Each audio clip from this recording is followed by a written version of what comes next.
Halo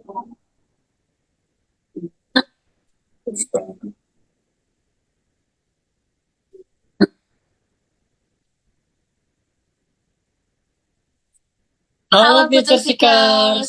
Nah, setelah beberapa saat yang lalu kita udah ngadain si Asik episode ketiga, sekarang kita udah ada di podcast si Asik episode keempat nih teman-teman. Nah, mungkin kalian kebingungan nih, bertanya-tanya kenapa di moderator kali ini kita berbeda. Karena apa? Karena moderator kita sebelumnya itu sudah fokus untuk menjadi alumni kampus kita ya, Kak. Sekarang kita udah kedatangan moderator baru. Nah, tanpa basa-basi lagi, halo semua, perkenalkan aku Agi.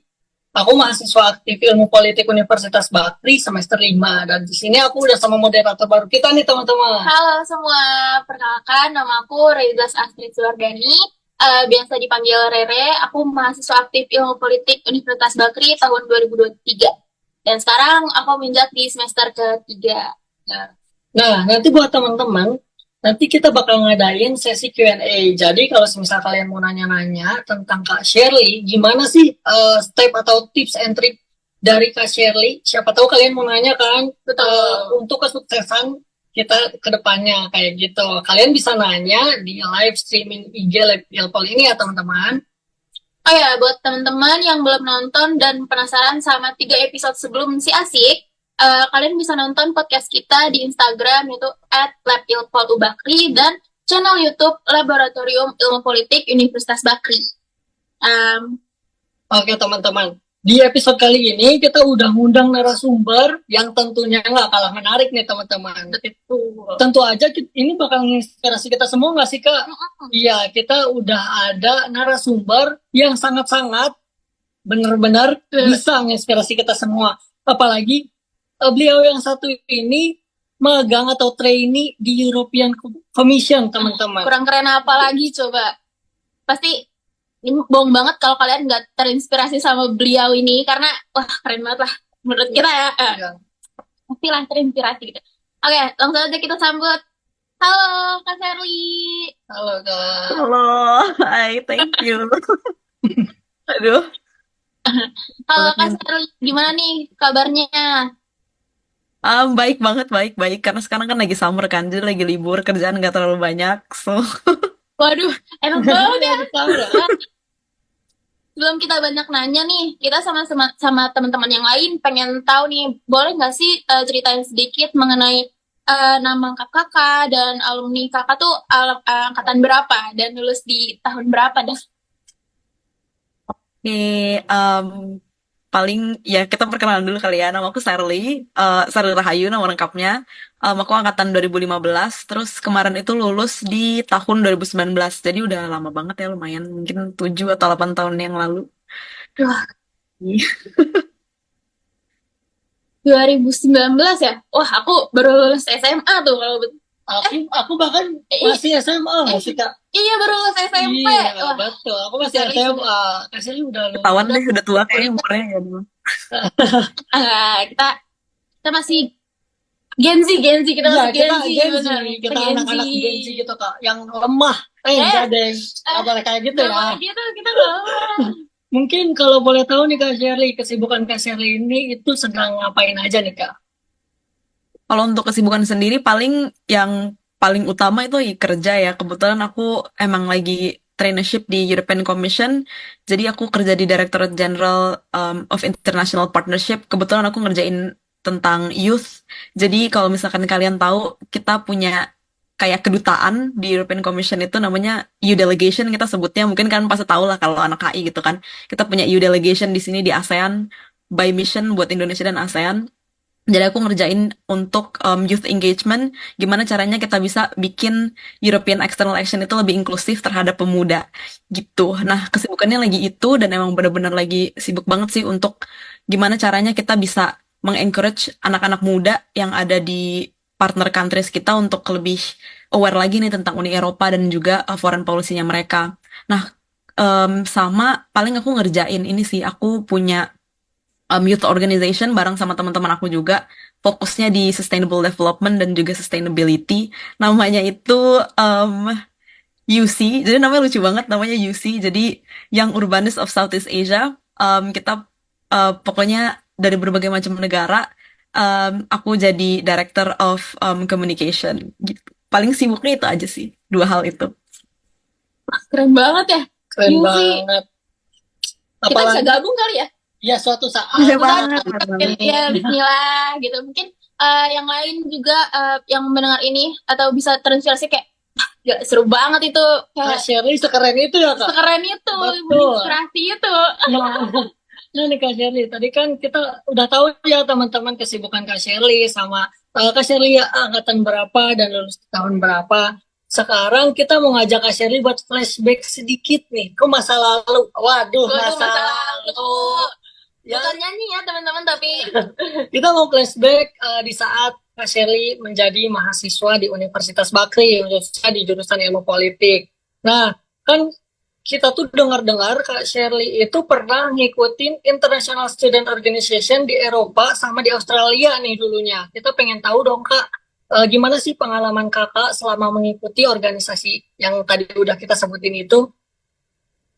Jadi waktu itu memang waktu kuliah aku lebih sering ikut ini ya, apa namanya, organization di luar kampus gitu. Nah, waktu itu memang aku punya, apa namanya, organisasi di Eropa, sebenarnya specifically di Belgium sih. Jadi karena memang aku suka European Union dari dulu, makanya waktu itu punya gabung di student organization di Brussels, namanya Brussels Model European Union gitu. Jadi tiap tahun itu kita bikin acara kayak MUN kali ya, model simulasi gitu, tapi ini Uni Eropa di Brussels gitu. Dan aku waktu itu jadi head of communication juga, jadi kerjaannya masih communication. Apa namanya, ya kita work together with a lot of different model EU organization di negara-negara, apa namanya, di negara-negara ini sih, Eropa. Dan di Australia itu ya masih sama juga ngerjain communication juga sih sebenarnya, dan kerja sama anak muda juga. Dan menurut aku hal yang aku pelajari adalah mungkin aku bisa ngomong banyak tentang organisasiku yang di Eropa kali ya, yang di Brussels, karena aku lumayan lama sampai 2 tahunan gitu. Dan menurut aku yang paling aku pelajari adalah em, bedanya anak-anak organisasi di Indonesia sama di Eropa adalah, yang pertama, orang-orang Eropa tuh pinter banget kalau misalkan masalah akademik, maksudnya kontekstualnya tuh mereka pinter banget gitu. Tapi kalau misalkan di Indonesia, yang menarik buat aku adalah kita tuh orangnya kreatif banget. Kita ngerti gimana caranya pakai sosial media, terus habis itu kita bisa pakai Canva juga, kita ngerti gitu kan. Nah, waktu itu hal yang menarik adalah aku ngajarin teman-temanku di Eropa gimana caranya pakai Canva untuk pertama kalinya. wah, Awalnya mereka nggak ngerti gimana cara pakai Canva, terus habis itu pasti kalian tahu juga kan gimana caranya pakai Mailchimp, terus habis itu bikin gimana sih sebenarnya sosial media yang bagus, terus bikin campaign sosial media yang bagus tuh kayak gimana. Nah, untuk itu tuh mereka nggak ngerti, makanya waktu itu karena aku communications, jadinya kita, apa namanya, ngerjain banyak banget ideas tentang apa namanya, communications. Dan waktu itu walaupun scope-nya waktu itu memang cuma di Brussels doang dan di Eropa, akhirnya karena kita belajar dari organisasi yang ada di Indonesia gitu kan. Aku belajar dari organisasi di Indonesia dan aku bawa ke Brussels. Jadinya hal yang menarik adalah kita sampai dapat banget banyak pertanyaan dari orang-orang bahkan yang datang ke acara kita tuh di Brussels dari India sama Korea. Jadi kayak nggak cuma di Eropa doang, tapi dari negara Asia juga datang. Jadi menurutku itu sih hal yang paling aku pelajari gitu, kayak it's really nice untuk punya, apa ya, experience dari organisasi di Indonesia, karena kita tuh orangnya sangat amat kreatif gitu dibanding yang di sini. Bangga Indonesia kreatif ya Kak. Iya, betul betul. Gak ada. Ini jago Garuda banget sosial media. Emang netizen Indonesia tuh nggak bisa. Jadi itu membuktikan bahwa organisasi di Indonesia tuh emang lebih kreatif gitu. Iya. Enggak. Jadi kita jangan, kita harus bangga juga sama Jangan negara merasa kita kan sebenarnya. insecure ya, Iya, jangan karena merasa ada insecure. hal yang bisa kita tonjolkan sebenarnya. Betul. Oke, aku dengar-dengar nih selain kegiatan tadi, Kak Syarul juga pernah ikut UKMA IDS ya, atau English Debate gitu di kampus. Kita pengen tahu juga nih pengalaman kakak selama di UKMA itu tuh seperti apa sih? Wah, kalau dibilang pengalamannya gimana, I would say amazing, karena menurutku apa namanya, UKMA ini adalah yang membuat aku tuh jadi dari aku sekarang gitu. Karena pas aku pertama kali masuk kampus Bakri tuh kayak aku tuh bener-bener takut banget ngomong di depan orang gitu, kayak public speaking, apalagi kayak ngomong pakai bahasa Inggris gitu kan. Maksudnya double the work gitu, karena kita harus mikirin, gimana ya caranya ngomongnya supaya bener gitu. Nah, jadi dari IDS itu aku belajar gimana caranya untuk nggak malu ngomong di depan orang, belajar public speaking, terus gimana sih caranya kita punya structure yang baik untuk berargumentasi, terus habis itu gimana caranya kayak if needed kita juga bisa ngancurin argumentasi orang gitu kan, which is good to some extent. Jadi kayak itu adalah hal yang paling apa ya, yang berharga menurut aku gitu, dan menurut aku nggak nyesel banget sih untuk jadi bagian dari IDS gitu. Walaupun memang apa ya, it requires a lot of hard work karena kita harus latihan, kadang latihannya juga sampai malam, terus habis itu ikut lomba, walaupun kadang-kadang emang nggak menang ikut lombanya, tapi kayak at least kita belajar something gitu. Bahkan kadang-kadang suka mikir kayak, aduh gue udah capek-capek latihan ya kan, terus habis itu kayak udah ikut lomba ini itu, tapi kayak nggak menang-menang. Tapi walaupun mindsetnya dulu kayak gitu, setelah sekarang kayak looking back, the things that I realize adalah, oh ternyata walaupun memang kelihatannya nggak menang, tapi kita at least belajar something gitu. Yang pertama kayak jadi lebih berani, terus habis itu jadi semakin lebih lancar juga dan articulate kan untuk kayak express our opinions and apa thoughts yang kayak gitu-gitu sih. Jadi kayak one word amazing. Wah, berarti IDS nih soalnya banyak banget nih Kak kayak cerita-cerita temenku atau mahasiswa-mahasiswa lain yang kayak ih aku merasa insecure karena bahasa Inggrisnya kurang bagus apa segala macam gitu. Berarti buat kalian nih yang masih merasa seperti itu bisa banget ikutin IDS kayak Karena itu bisa jadi nambah skill kalian ya teman-teman. nah, selain itu nih, menurut kakak apa sih hal yang bisa kakak dapetin dengan mengikuti organisasi selama menjadi mahasiswa gitu? Menurutku hal yang bisa didapetin tuh sebenarnya banyak ya. Lebih ke soft skill sih sebenarnya, gimana caranya kita work together sama orang-orang lain gitu. Dan menurutku hal yang paling penting adalah kita belajar gimana caranya untuk bekerja sebagai tim gitu, dan gimana caranya kita jadi apa namanya, individual yang bisa diajak kerjasama sama orang lain gitu. Karena hal yang paling aku pelajari adalah, menurutku selama sekolah gitu ya, misalkan dari TK sampai SD gitu, kita diajarin untuk jadi kayaknya individualis deh. Karena yang terpenting adalah kayak gimana caranya kita punya nilai bagus dan kita bisa ngalahin orang-orang lain gitu untuk jadi yang paling terdepan gitu kan. Tapi sebenarnya di kehidupan nyata tuh nggak kayak gitu gitu. Hal yang aku pelajari adalah dari kerjaanku dulu, aku sempat kerja di Tokopedia juga kan, dan juga kerja pernah magang di US Embassy juga. Dan menurutku it's not about you, it's not about you at all. Jadi kayak mau sebagus apapun kalian, mau sepintar apapun, se-high achieving apapun kalian, kalau misalkan kalian nggak bisa kerja di tim, nggak akan bagus juga kerjaannya gitu. Karena at the end of the day, kalian harus bisa jadi orang yang benar-benar tuh punya kerendahan hati untuk bisa dengerin orang dan juga bisa kerja bareng-bareng gitu. Dan menurut aku untuk ikut apa namanya, student organization zaman kuliah itu benar-benar membantu kita untuk bisa lebih apa ya, nggak egois, terus habis itu bisa lebih humble lagi untuk bisa open untuk kerja sama orang lain gitu kan, regardless susah susah apa namanya, kesusahannya itu. Karena kan memang kalau misalkan kerja kelompok aja bahkan susah kan, ada orang yang nggak mau kerja gitu kan, atau nggak, susah banget diajakin bantuin dong sedikit, atau nggak kayak contribute sekecil apapun gitu. Jadi itu sebenarnya yang membantu kita sih, gimana caranya untuk apa ya, deal sama orang-orang yang agak susah untuk diajak kerja sama gitu. Jadi menurut aku itu adalah hal yang paling um, apa ya, yang paling membantu lah untuk ikut kayak student organization waktu kuliah.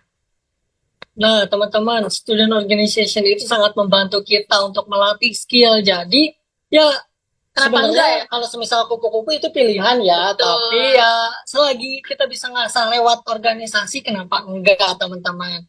Jangan jadi pemalas, teman-teman. Jangan malu-malu.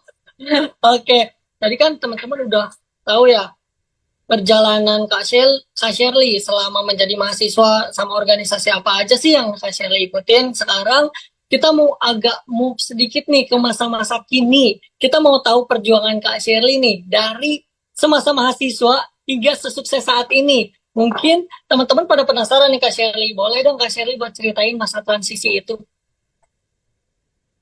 Wah, well, itu kayak sebenarnya kayak apa ya, panjang banget sih. Jadi sebenarnya aku tuh memang udah punya idea sebenarnya mau jadi apa gitu.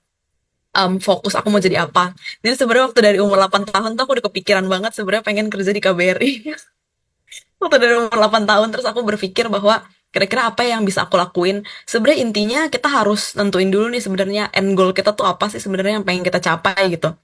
Jadi kita start dengan bertanya kepada diri kita, apa sih sebenarnya yang pengen kita lakukan dan apa yang harus sebenarnya kita lakukan. Kayak contohnya, aku berpikir bahwa aku tuh sebenarnya pengen banget mengerjakan hal yang impactful buat orang-orang gitu. Kayak bring positive influence. Waktu itu aku pikir mau kerja di UN, jadi kayak basically international relations.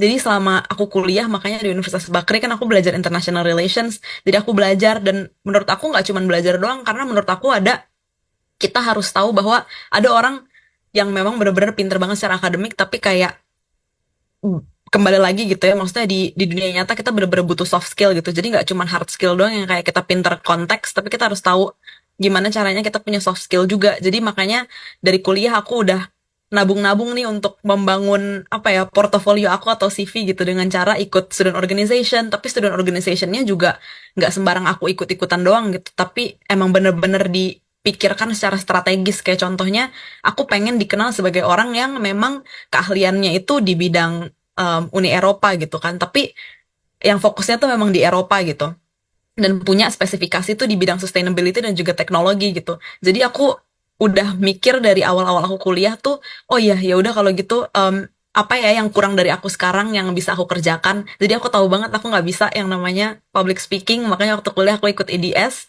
Terus setelah aku ikut EDS selama setahun aku mulai berani keluar dan bikin organisasi aku sendiri di kampus. Aku punya foreign policy FPCI, Wow. Februari Bakri. Jadi aku yang bikin sama teman-teman aku juga waktu itu. Terus habis itu di situ di FPCI itu aku juga bikin banyak banget event sama teman-teman aku yang pastinya sama dubes-dubes Uni Eropa. Jadi itu kan benar-benar sesuatu yang membangun apa ya portofolio aku gitu. Jadi berawal dari situ, terus habis itu aku juga cari kesempatan untuk magang tapi yang benar-benar relevan gitu kan. Jadi aku cari magang di US Embassy juga karena tetap itu kan international relations and diplomacy. Terus habis itu karena aku juga punya interest in technology, jadi 1 tahun sebelum aku lulus itu aku udah mulai cari magang di apa namanya di startup teknologi gitu. Nah, setelah lulus 2019 aku langsung masuk ke Tokopedia dan di situ aku kerja sampai 4 tahun sih. Jadi bener-bener mengasah skill yang namanya digitalization kan karena memang itu adalah hal yang udah aku pikirin dari awal-awal gitu kalau aku pengen punya skill di situ gitu kan. Nah, jadi setelah udah kerja 4 tahun lalu aku coba lagi untuk akhirnya balik lagi tuh ke International Relations and Diplomacy. Jadinya aku sekarang daftar di European Commission waktu itu. Jadi aku tuh tiap tahun daftar dari tahun 2019 dari aku pertama kali lulus. Jadi kayak I've been trying for 4 years untuk kerja di European Commission. Dan hal yang aku pelajarin adalah sangat penting untuk bisa tahu apa sih sebenarnya yang bisa kita contribute dan keahlian kita tuh apa. Makanya selama aku sekolah, sama aku kuliah di Bakri gitu kan, sampai setelah lulus, hal yang aku lakukan adalah untuk membangun portofolio aku sih. Jadi kayak kita harus pikir strategis juga gitu. Jangan sampai semuanya kita ambil. Karena banyak kan orang-orang yang ngomong kayak, aduh kayaknya nggak mungkin deh kalau misalkan sekolah tapi aktif di organisasi di luar juga gitu. Karena capek gitu kan. Ya of course capek kalau misalkan kita nggak tahu ujungnya kemana gitu kan. Karena kita cuma ngerjain hal yang kita nggak tahu sebenarnya mau ngapain. Tapi kayak kita mikir, oh ya udahlah bisa ditaruh di CV, bisa ditaruh di CV. Tapi kalau misalkan kita nggak bisa ngejelasin hubungannya apa sama hal yang menjadi minat kita dan ketertarikan kita ya udah otomatis cuman dapetnya capeknya doang gitu. Tapi kalau misalkan kita bisa ngejelasin gitu kan apa yang kita lakukan dari kuliah, terus habis itu organisasi yang kita ikuti, hal yang maksudnya internship kita yang kita lakukan setelah kuliah, terus habis itu pekerjaan kita setelah kuliah dan semuanya inline dan kita bisa menjelaskan gitu kan. Oh iya dari sini aku punya skill ini, keahlian ini, jadi aku bisa kasih pemikiran dari perspektif ABC untuk perusahaan atau institution ini gitu. Dan menurut aku itulah yang membawa aku sampai di titik ini gitu karena semua hal yang aku lakukan yang sudah terakumulasi secara 4 tahun setelah aku lulus dan 4 tahun selama aku di kampus akhirnya membawa aku ke hal yang aku impikan gitu untuk kerja di European Commission.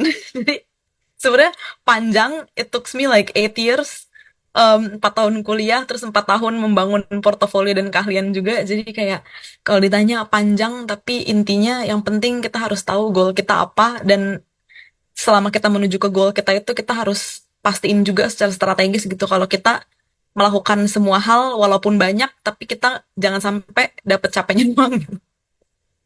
Gitu sih.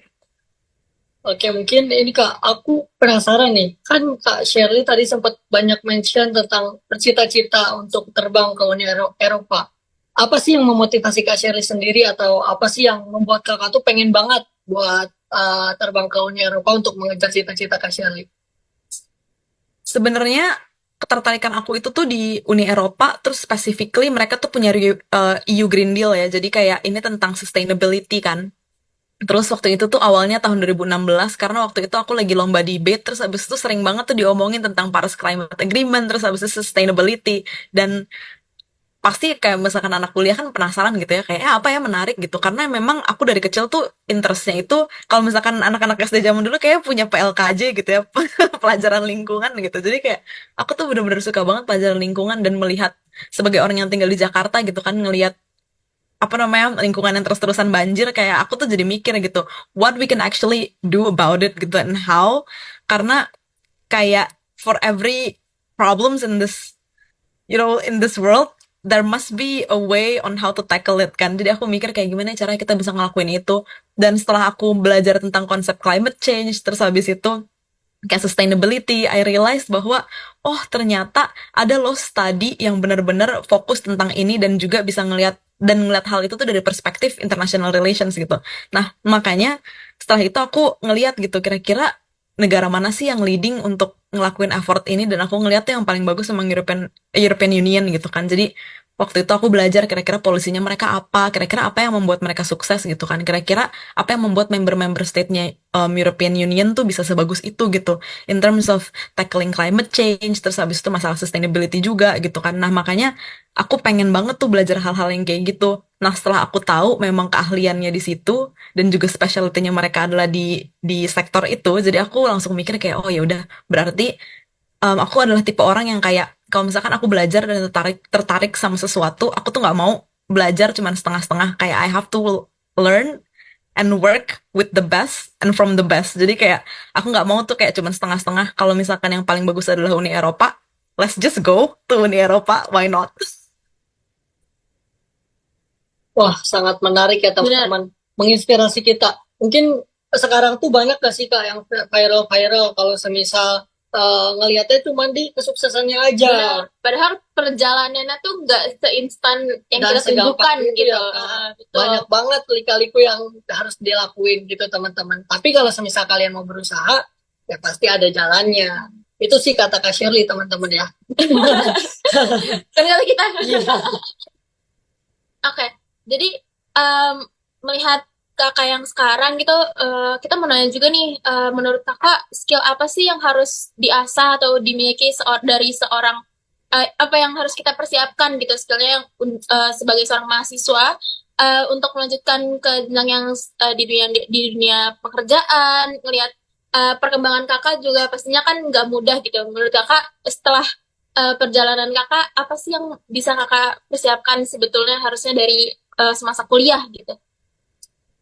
Menurutku yang paling penting ya, kalau misalkan ini gak usah diragukan lah ya, kayak aku juga pernah kayak kalian gitu, kita kan juga belajarnya sama gitu kan ya. Kalau misalkan masalah pengetahuan, knowledge sama aja gitu jujur, karena menurut aku sering banget ketemu banyak orang-orang yang sekolah di ANU kayak top universities, top global universities, terus setelah aku bandingin sama apa yang kita pelajarin di kampus di Bakri juga sama aja gitu kan. Jadi menurut aku kayak kita tuh belajarnya sama, pengetahuan kita juga sama, dan menurut aku yang paling penting untuk dipersiapkan lebih ke soft skill sih. Karena menurutku um, pinter aja tuh sekarang nggak cukup gitu ya. Maksudnya bukan sekarang sih, maksudnya di timeline lain-lain juga maksudnya pinter doang nggak cukup gitu.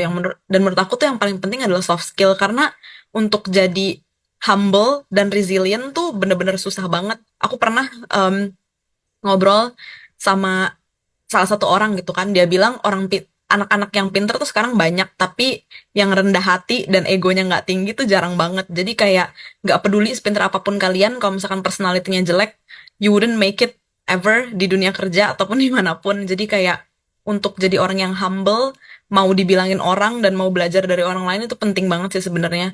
Jadi kayak walaupun kita pintar, misalkan nilai kita bagus di kampus, tapi kayak kita misalkan sok tahu nggak mau nggak mau dengerin orang atau nggak mau diajarin sama orang gitu kan, atau nggak mau menerima apa ya, misalkan kayak kayaknya kayaknya your understanding agak salah deh atau nggak setuju gitu kan orang-orang dan kayak kita nggak terima gitu kan, itu udah pasti ini banget sih. Dan aku maksudnya aku nggak mau munafik gitu kan, aku pernah ada di saat-saat yang kayak gitu gitu kayak oh ya, I've learned a lot, maksudnya aku nggak cuma belajar dari Indonesia doang tapi I've learned from different places, I work in the different places.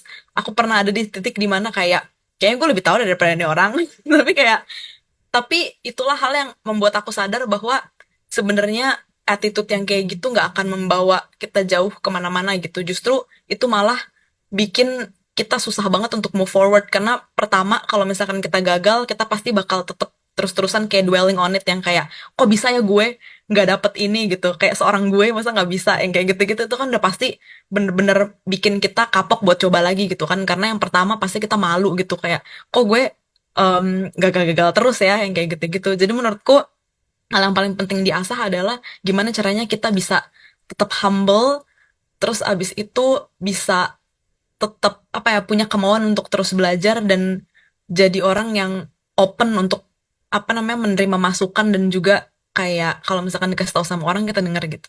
Basically itu sih sebenarnya. Oke nih Kak, sangat-sangat menginspirasi ya teman-teman. Betul. Jadi kita ini ya, pintar aja nggak cukup ternyata. Iya. Kita harus membangun attitude yang baik, Egonya egonya diperhatikan. diperhatikan lagi. Oke, jadi kita mau nanya juga nih, pasti kan Kak Sheryl selama menjadi mahasiswa banyak banget nih pengalaman yang berkesan gitu ya. Menurut kakak tuh selama menjadi mahasiswa di Universitas Bakri, apa sih menurut kakak pengalaman yang paling berkesan banget buat kakak gitu? Pengalaman yang paling berkesan buat aku sebenarnya kayaknya bareng sama teman-teman IDS sih dan teman-teman aku juga di apa namanya di Ilpol dan juga HI Bakri gitu ya. Karena waktu itu kan yang tadi aku bilang gitu, aku bikin FPCI local chapter Bakri kan sama mereka gitu. Jadi benar-benar kita waktu itu kan tahun aku tuh 2015 kita bener-bener angkatan pertama gitu ya, hubungan internasional. Jadi kita nggak punya senior yang kayak bisa bisa ditanya gitu kan gimana ya caranya untuk bikin organisasi gitu, kita bener-bener figuring things out sendiri, kita cari di Google gimana caranya gitu kan bikin bikin waktu itu karena terus habis itu aku juga nggak ngerti kan gimana caranya kita bikin organization, terus habis itu bikin organisasi kampus tuh kayak gimana. Aku dulu sampai nanya sama kemahasiswaan gimana ya caranya untuk kita bisa bikin organisasi yang kayak gini, bikin UPMA organisasi kampus, kita figuring things out sendiri gimana caranya. Terus abis itu juga sama pihak FPCI-nya juga aku banyak-banyak nanya gitu kan, kayak nanya sama Pak Dino juga sekretarisnya gimana caranya. Terus habis itu caranya kita bikin event, sampai dulu kita bener-bener produktif year banget karena dalam waktu setahun kita tuh tiap tahun selalu ada event waktu itu, sampai kayak bahkan sampai aku lulus pun sama teman-teman aku lulus pun kita masih punya banyak banget TOR buat apa namanya buat public discussion yang memang bener-bener belum sempat dijalanin gitu. Jadi kayak bener-bener apa ya, kita passionate banget gitu untuk gimana sih caranya bisa bisa apa namanya bisa belajar terus gitu. Karena menurutku waktu itu kita sempat mikir gitu kan kayak jujur aja maksudnya kita pernah ada di masa-masa dimana kayak waktu itu kita kan bener-bener angkatan pertama gitu kan. Jadi of course kalau misalkan kita datang kemana-mana orang-orang bingung kayak emang ada ya hubungan internasional di Bakri gitu kan. Itu kan lama banget, udah 8 tahun yang lalu gitu.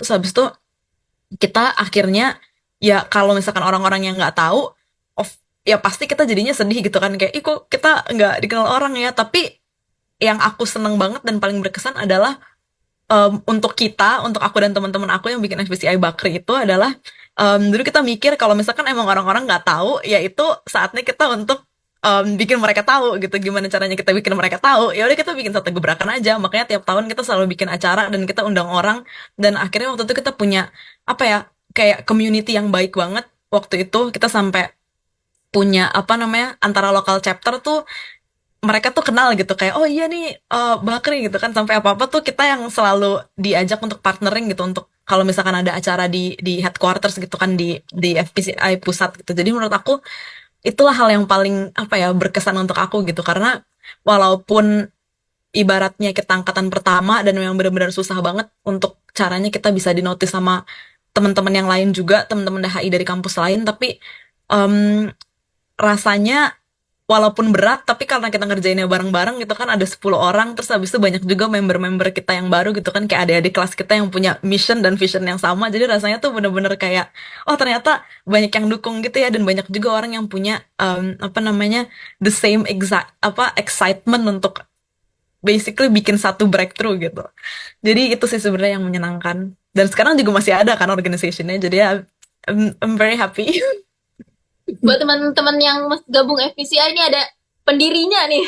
Betul, ada Kak Shirley nih teman-teman. Nah, mungkin buat teman-teman yang mau nanya-nanya ke Kak Shirley, after pertanyaan yang satu ini, kita bakal langsung bacain pertanyaan dari teman-teman. Tapi sebelum itu, teman-teman boleh langsung ketik pertanyaan kalian di kolom komentar ya teman-teman. Mungkin aku balik lagi nih Kak Shirley. Kak Shirley sendiri kan tadi bilang pasti ada aja yang tantangan-tantangan kayak Universitas Bakri itu belum dikenal dari FPCI-nya sendiri. Tapi selain itu ada nggak sih tantangan besar sendiri dari keluarga mahasiswanya atau mahasiswa-mahasiswa di Bakrinya yang kayak susah nih buat diajak ikut FPCI atau kayak gimana nih? Mungkin ada tantangan seperti itu Kak? Kalau tantangan kayak gitu sih sebenarnya eh ada ya, karena itu kan Foreign Policy Community of Indonesia gitu kan. Terus habis itu yang bikin juga anak-anak politik sama anak-anak Ilpol gitu. Apa namanya, anak-anak hubungan internasional. Pasti kan susah nih. Maksudnya sebenarnya kita punya goal gitu kan. Goal aku dan teman-teman aku pada saat itu adalah international relations bukanlah satu hal yang benar-benar eksklusif yang cuman bisa buat kita doang gitu. Tapi menurut aku karena hubungan internasional, foreign policy adalah satu hal yang apa ya, bener-bener aspek yang sebuah hal yang bener-bener tuh affecting our everyday life. Jadi kayak aku pengen bikin ini tuh seinklusif mungkin gitu. Jadi semua orang tuh bisa gabung. Tapi orang-orang tuh kayaknya nggak ngerti kalau misalkan ini tuh open to all gitu kan di zaman aku gitu ya. Karena yang gabung masih anak-anak HI, terus yang lain tuh kayaknya masih ragu-ragu untuk gabung karena mereka mikir apakah ini akan jadi hal yang relevan sama mereka gitu. Karena ya mungkin kalau misalkan mereka belajar kayak teknik industri, pasti mereka mikir kan relevansinya tuh di mana gitu. Jadi hal yang sulit adalah di situ sih, gimana caranya kita ngomong ke teman-teman dari jurusan lain gitu kan dari dalam kampus bahwa sebenarnya tuh kalian tuh harus tahu foreign policy tuh kayak bikin apa ya, ada di setiap aspek kehidupan kalian gitu. Jadi itu tuh bener-bener affecting your everyday life. Jadi nggak cuman eksklusif buat anak-anak HI doang, tapi semuanya juga bisa karena semuanya tuh related gitu. Dan itu sih hal yang menjadi kesulitan kita gitu. Tapi sekarang-sekarang yang aku lihat gitu ya, jadi aku bener-bener happy banget karena aku ngeliat anak-anak yang gabung di FPCI sekarang tuh local chapter tuh nggak cuma anak-anak HI doang, tapi banyak juga tuh dari berbagai macam jurusan kan. Jadi menurut aku ya walaupun aku udah nggak hands on lagi dan juga teman-teman aku juga udah nggak hands on lagi, tapi kita melihat bahwa spirit yang kita bangun dulu itu masih tetap diimplement sama orang-orang anak-anak yang sekarang menjalankan gitu. Jadi menurut aku walaupun memang susah gitu ya pada awalnya untuk ngajak orang-orang dari jurusan yang berbeda, tapi pada akhirnya eventually ya apa yang kita impikan 8 tahun ke belakang itu akhirnya tuh kejadian juga gitu, walaupun memang prosesnya kayaknya lama ya. Aku baru lihat kayak baru sekarang-sekarang sih yang di luar apa namanya Ilpol tuh gabung, jadi ya lumayan lama sih. Jadi kayak walaupun kita nggak bisa ngelihat gitu ya waktu aku dan teman-temanku gitu kan karena kita udah keburu lulus, tapi sekarang looking back kayaknya mereka doing a really great job with our legacy. Waduh, tuh ada tantangan-tantangan yang dihadapin Kak Shirley. Ini kita langsung baca pertanyaan dari teman-teman nih. Ada dari, eh, Hai Kak, aku mau bertanya, bagaimana sih cara Kak Shirley menjaga motivasi dan berkomitmen Kakak sampai akhirnya Kakak bisa mencapai tujuan Kakak sekarang? Pertanyaan yang bagus, karena kalau boleh jujur, pasti kehilangan motivasi adalah hal yang sangat biasa gitu ya. Maksudnya, aku juga bukan orang yang sangat amat laki dan penuh dengan keberuntungan yang kayak nyoba, sekali coba, terus habis itu langsung keterima gitu. Memang ada saat dimana yang kayak aku sedih, misalkan bisa sampai 1-2 bulan gitu kan, yang kayak bener-bener nangis-nangis gitu. Kayak, aduh kok bisa-bisanya ya gue gak keterima gitu. Kira-kira apa yang kurang dari gue gitu.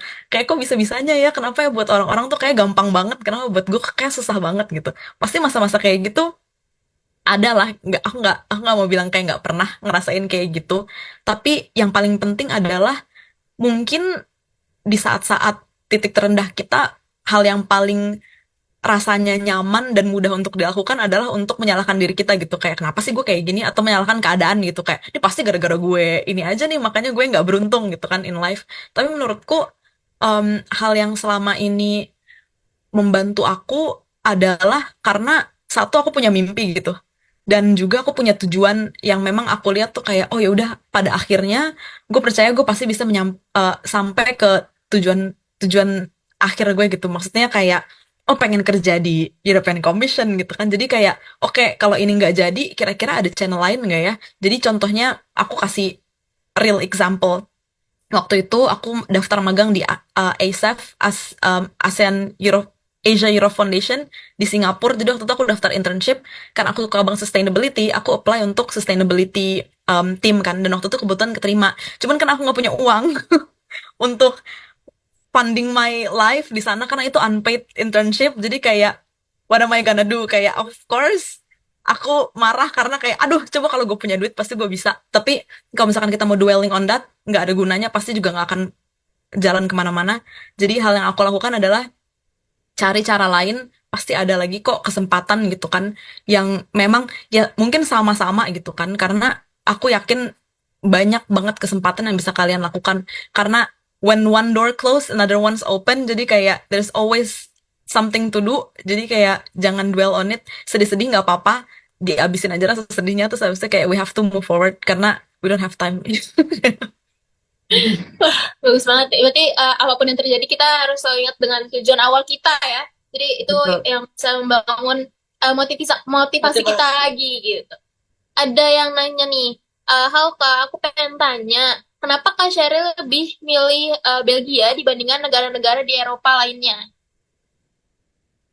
It's a very easy question to answer. European Commission headquarternya di Belgia, di Brussels. So jadi kayak kalau misalkan apa namanya, kayak a lot of EU institution are located in Belgium, Brussels. Jadi kayak this is a place to be.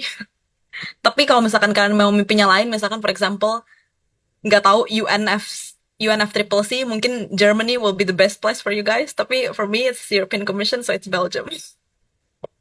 Tapi nih Kak, kalau semisal kita tertarik apa sih mengikuti jalan Kakak, kayak kita pengen jadi trainee at European Commission gini, ada nggak sih kayak saran dari Kakak?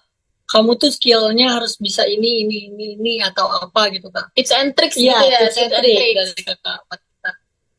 Oh, I actually love this question karena kita sekarang itu lagi buka apa namanya, application untuk Blue Book Trainee. Jadi kita daftarnya bulan ini Juli, terus habis itu mulainya nanti bakal Maret 2025.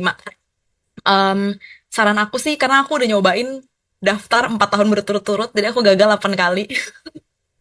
Dan hal yang aku pelajarin adalah sebenarnya em, kayak menurut aku yang mereka cari adalah, mereka tuh pengen lihat sebenarnya kamu tuh bisa bawa, kamu tuh punya unique skills apa yang bisa kamu contribute untuk pekerjaan mereka gitu. Karena mereka tuh melihat orang-orang yang punya perspektif yang bener-bener fresh dan bisa ngasih mereka tuh masukan gitu.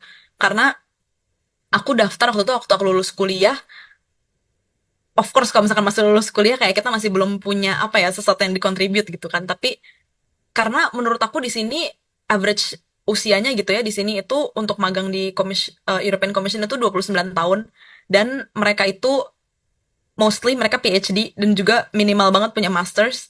I don't have masters, I only have bachelor's degree, aku belum S2, tapi aku kerja 4 tahun. Jadi menurut aku hal yang jadi masukan untuk aku adalah kalian harus menunjukkan bahwa kalian tuh punya skills, dan juga kalian tuh punya apa ya, hal yang membuat kalian tuh bener-bener beda daripada yang lain gitu, yang kayak you stood out in the crowd. Karena untuk aku personally it's not easy, aku bukan warga negara Uni Eropa, terus abis itu aku juga nggak punya S2 karena mereka minimal S2, terus abis itu mereka punya PhD, aku cuman I speak Dutch tapi kayak it's not even, karena mereka French speaking karena karena di Brussels, jadi kayak bahasa Belanda aku jadi kepake anyway.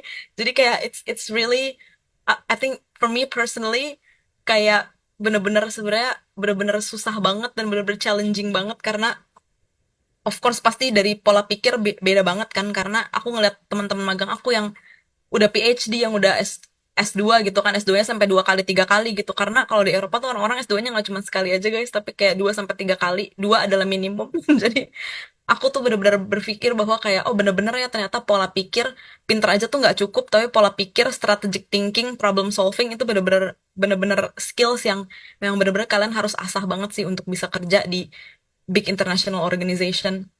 Jadi menurutku um, it takes time, tapi at the end of the day kayak kalau misalkan kalian memang bener-bener fokus banget untuk terus ambil opportunity untuk bisa belajar dan meningkatkan soft skill kalian, pasti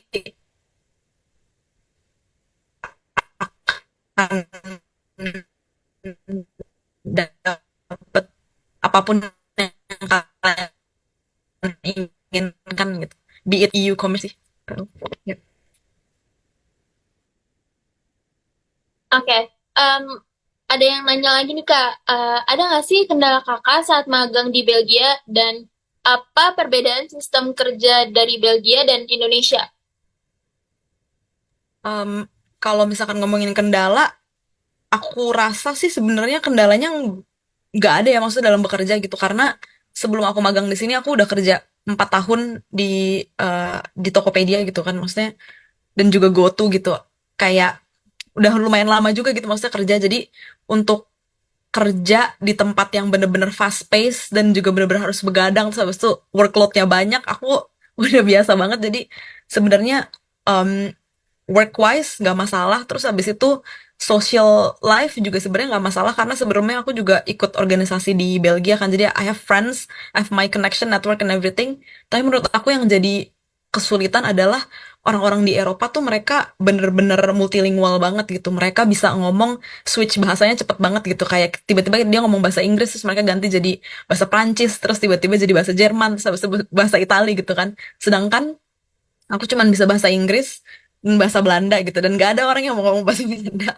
di sini gitu. Jadi em, susah karena kalau misalkan kita kerja di lingkungan yang kita nggak ngerti gitu bahasanya gitu kan, dan mereka harus kayak ganti bahasa yang lebih inklusif setiap kali kita ada di ruangan atau di meeting, itu jadi rasanya kayak aduh coba ya, kayak aku bener-bener bisa fluent gitu kan bahasa Jerman, walaupun aku belajar bahasa Jerman tapi nggak terlalu fluent gitu kan, cuman ngerti dikit-dikit, tetap aja rasanya kayak aduh, kayaknya aku dibanding sama yang lain kayak kurang deh. Mungkin challenge-nya lebih di situ sih, karena apa namanya, karena kayak kendala bahasanya jadinya susah gitu kan, karena kita nggak seperti mereka yang kayak bisa switch bahasanya cepet banget gitu. Paling kesulitannya di situ. Terus tadi pertanyaan kedua apa ya, aku lupa. Perbedaan sistem kerjanya nih Kak antara di Belgia sama di Indonesia pasti kan banyak nih mungkin yang signifikan yang Kakak rasain gitu. Perbedaan kerjanya, I would say I love it here, amazing, karena bener-bener work-life balance. Aku cuman kerja 2 kali seminggu, terus habis itu aku bisa kerja dari manapun, aku bisa kerja dari rumah. Tapi karena kita kerjanya di government, kita punya megang rahasia negara gitu ya. Jadi kita cuma perlu mindful atas connection aja kalau misalkan mau pakai wifi gitu kan. No public connection. Jadi kita bisa kerja di rumah, tapi kita bisa kerja dari luar negeri juga sih sebenarnya. Jadi kayak dimanapun itu di negara EU kita bisa kerja dari manapun, dan nggak ada requirement untuk apa ya, maksudnya kayak harus di kantor setiap hari gitu. Terus kita cuman dibatasin kerja tuh cuman 9 jam aja per hari, jadi nggak boleh lebih. Jadi kalau lebih kayak kita berhak untuk disconnect gitu, karena di Eropa tuh ada yang namanya right to disconnect, jadi kayak nggak boleh di reach out setelah working hours atau Sabtu Minggu atau misalkan kita lagi liburan gitu. Dan di sini tuh kalau di Indo kan maksudnya libur 2 minggu aja tuh kayaknya udah lama banget gitu kan. Di sini tuh kalau kalian libur 2 minggu itu kalian namanya cuma sakit, jadi bukan liburan. Kalau liburan, kalau liburan tuh kalian liburnya sebulan gitu. Jadi minimum banget di sini orang tuh liburnya sebulan buat liburan. Dan di sini tuh aku selalu mikir gitu ya, nggak tahu mungkin karena umur aku juga, aku udah tua, jadinya aku berpikir pekerjaan apa ya yang sebenarnya yang bisa balance antara kehidupan pribadi dan juga pekerjaan gitu. Pasti kan kayak misalkan kita punya pasangan atau punya apa gitu kan. Nah, di sini bener-bener balance banget, karena aku sering ngeliat teman-teman aku, teman-teman kantor aku tuh mereka tetap bisa apa nganterin anak sekolah, terus habis itu juga bawa anaknya ke kantor. Jadi kayak bener-bener nggak nggak ada apa namanya yang kayak bener-bener harus kerja-kerja terus tuh nggak banget. Jadi kayak bener-bener work life balance, kita masih punya waktu buat pasangan kita, partner kita, terus keluarga. Jadi kayak untuk aku yang udah tua gini, jadi kayak I have a lot of times to spend with my partner. Jadi win-win solution. Dream work life banget ya. Betul. Itu benar-benar kayak bikin kita tuh tergugah gitu Iya, motivasinya. Wah, enak banget ya ternyata gitu. Gimana ya caranya Gimana supaya caranya bisa bisa jadi kayak gini bisa nih? ke Belgia? Bisa ke Belgia. Betul. Udah. Kita harus bekerja di Belgia Kita juga. nyusul Kak Shirley aja gimana? Sekarang nggak? Sekarang. Oke. Besok ya, besok. Besok ya, Kak. Oke, mungkin ini pertanyaan terakhir yang bakal kita bacain. Ini ada culture shock gak sih Kak di Belgia, dan gimana cara Kak Shirley itu ngatasin culture shock tersebut? Culture shock. Menurut aku, culture shocknya adalah lebih ke sifat orang-orangnya sih. Kebetulan, ini personal banget sih to be honest, cuman kayak untuk pekerjaan gitu ya, maksudnya working culture nggak masalah, cuman kayak personal culture tuh mungkin berbeda gitu ya, karena dari segi pertemanan, terus habis itu my partner is Belgian, jadi eh, kayak selama 6 tahun tuh dia memang, maksudnya aku 6 tahun sama dia gitu ya, Em, pasti ada lah maksudnya yang beda-beda, karena menurut aku bener-bener beda banget sama orang Eropa pada pada umumnya gitu ya, orang Belgia gitu, nggak tahu mungkin dia aja atau karena jadi karena yang aku pelajari adalah di sini tuh mereka bener-bener family oriented banget sih. Jadi kayak misalkan kalau misalkan mau kerja, terus mereka bilang kayak, oh, gue nggak bisa ngerjain kerjaan ini, atau nggak misalkan, oh, kita punya event nih, misalkan bulan bulan Juli tanggal berapa gitu. Terus habis itu dia bilang, orang-orang bakal bilang kayak, oh ya, gue lihat apa namanya, kalender dulu ya, karena punya acara keluarga dan lain-lain. Terus habis itu harus datang, misalkan anaknya punya rehearsal theater atau apa gitu kan. Jadi mereka tuh bener-bener family oriented banget. Dan kalau misalkan emang udah waktunya untuk keluarga tuh mereka nggak akan bisa diganggu gitu. Tapi dan ini hal yang menurut aku tuh bener-bener apa ya, yang berbeda gitu. Justru kalau misalkan dulu kayak waktu misalkan masih kerja di Indonesia, mungkin itu adalah hal yang jarang ya untuk dilihat gitu. Maksudnya kayak, oh, kayak I want to spend my time with my partner gitu kan, for a holiday atau apa gitu. Bahkan kayak kalau di sini kan kayak, ah, apaan sih lo coba pacaran doang, masa habis itu masa mau libur ya kan. Kalau di sini tuh bener-bener yang kayak, oh, I have to spend my time with my partner gitu. Kayak misalkan spend the weekend, terus habis itu atau enggak kayak mau teleworking tapi misalkan kayak di rumah gitu kan sama partner kalian atau enggak sama anak gitu kan, itu sebenarnya nggak apa-apa gitu. Jadi menurut aku culture shocknya adalah bener-bener family oriented banget gitu, karena menurut kita kan kayak family kan nggak kemana-mana ya di rumah gitu kan, jadi sebenarnya nggak harus dikejar-kejar amat gitu, kayak yang penting untuk dikejar adalah karir dan juga akademik gitu kan. Cuman di sini tuh perbedaannya adalah ya itu sih, kayak mereka tuh lebih family oriented dan juga mereka nggak terlalu ngejar yang kayak apa ya, kayak kerjaan dan akademik gitu. Jadi menurutku itu agak agak aneh dan juga agak berbeda, karena kalau orang Indonesia kan kebiasaan kan kayak sibuk-sibuk pokoknya setiap hari harus ada yang dilakukan, tidak ada waktu untuk istirahat, apalagi menghabiskan waktu bersama partner gitu kan, atau nggak kayak sama keluarga itu bisa nanti-nanti lah. Tapi kalau di sini tuh itu adalah hal yang sangat amat priority dan nggak bisa diganti-ganti dan juga nggak bisa dikompromis gitu sih. Jadi shocknya di situ sih. Sangat amat menginspirasi untuk Iya, pindah betul. mungkin ya. Ya, mungkin ini untuk karirnya itu kan Kak Sherly udah memberitahu tuh perjalanan mengenai partner orang Belgia. Siapa tahu karirnya supaya nggak culture shock nanti setelah Oh dengerin. iya, Siapa tahu punya pacar orang Belgia. Wah, kita aminin aja nggak sih? Apa gimana nih? oke, mungkin karena ini waktu udah mau habis tuh, timekeeper kita udah meronta-ronta ya teman-teman, kebetulan. Padahal kita masih pengen ngobrol banyak-banyak nih Kak Sherly. Karena wah, ceritanya benar-benar sangat amat menginspirasi banget. Dan cocok dengan podcast kita si asik. Si asik. Ini obrolannya benar-benar Bener-bener banget. Terus mungkin dari Kak Shirley ini ada nggak kayak motivasi buat ini terkhusus kita sebagai mahasiswa ilmu politik Universitas Bakri, supaya ya kita motivasinya terbangun sama semangat lah menjalani karir di masa depan. Uh, ah, kalau menurut aku sih paling hal yang aku omongin tadi gitu ya, maksudnya life is not perfect, terus habis itu mistakes pasti happen, kayak we all been there, aku juga pernah kayak kalian gitu kan.